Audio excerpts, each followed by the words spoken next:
Behold her single in the fields, yon solitary highland lass, reaping and singing by herself. Stop here or gently pass.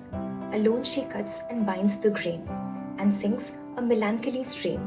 Oh, listen, for the wail profound is flowing with the sound. The Solitary Reaper by William Wordsworth. It celebrates the beauty of nature, the emotional power of music, and the poet's ability to find deep meaning in simple everyday experiences. The poem conveys the romantic ideal that art and nature can create moments of profound emotional resonance that remains with us long after the experience itself has ended. The poet describes encountering a girl working alone in a field, singing melancholic song. Although he does not understand the language of the song, he is profoundly moved by its beauty and emotional depth.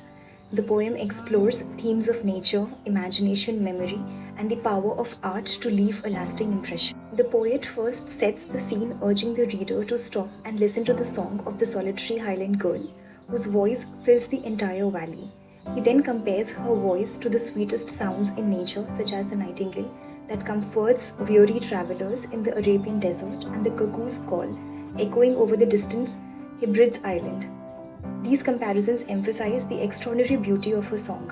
Since the poet does not understand the lyrics, he imagines possible meanings. He speculates that the song could be about historical events such as ancient battles and tragedies, or it might express a personal sorrow or everyday struggles. This uncertainty adds to the mystery and the emotional impact of the song. As the poem progresses, he reflects on the song that has effects on him. Even after he leaves the scene and moves up the hill, the song stays in his heart, highlighting the power of memory and the deep connection between humans and the human emotions.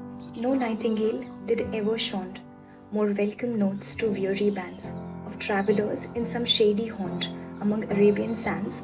A voice so thrilling never was heard in springtime from a cuckoo bird, breaking the silence of the seas among the farthest Hebrides. Will no one tell me what she sings? Perhaps the plaintive number flows for old unhappy, far off things and battles long ago. Or is it some more humble lay, familiar matter of today, some natural sorrow, loss, or pain that has been and may be again? Whatever the theme the maiden sang, and if her song could have no ending, I saw her singing at her work, and over the sickle bending, I listened motionless and still. And as I mounted up the hill, the music in my heart I bore, long after it was heard no more. The poet does not understand the song's language, so he speculates about its meaning.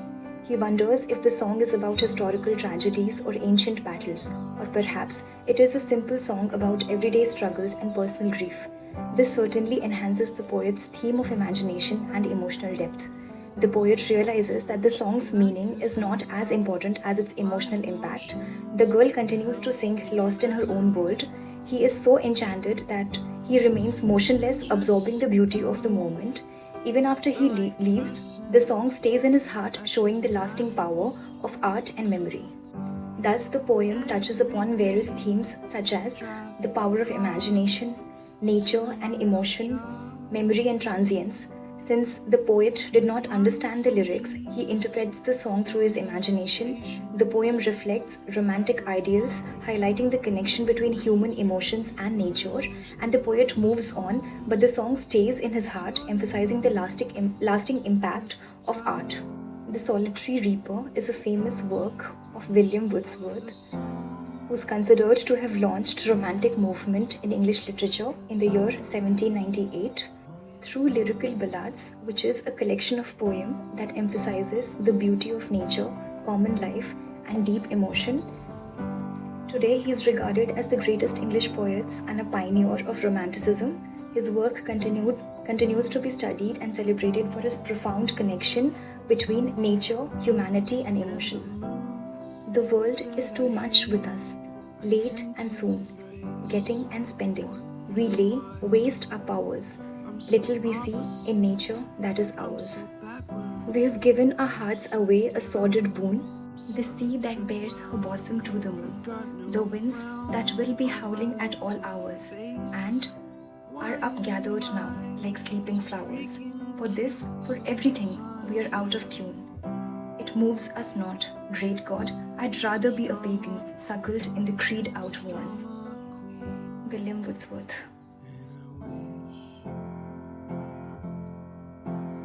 Was a